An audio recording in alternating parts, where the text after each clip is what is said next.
আজি চেৰেকাপাৰ পঞ্চায়তত অনুষ্ঠিত হোৱা ৰাজহুৱা সভাত চেৰেকাপাৰবাসী ৰাইজে সিদ্ধান্ত গ্ৰহণ কৰিছে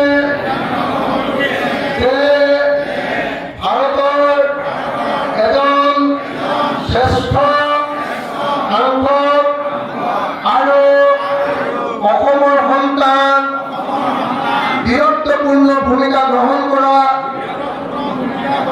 সাংসদ গৌৰৱ গগৈ আমি সকলোৱে এইবাৰ হাতৰ চিনত ভোট জয়যুক্ত কৰিম। আমি কেৱল নিজৰ ভোটটো দিয়াই নহয়, লগতে গোটেই পঞ্চায়তৰ ৰাইজৰ ওচৰলৈ গৈ সৰভাংগত অসমৰ গৌৰৱ, ভাৰতৰ গৌৰৱ, গৌৰৱ গগৈ ভোটদান কৰিবৰ কাৰণে ৰাইজক সংগঠিত কৰিম।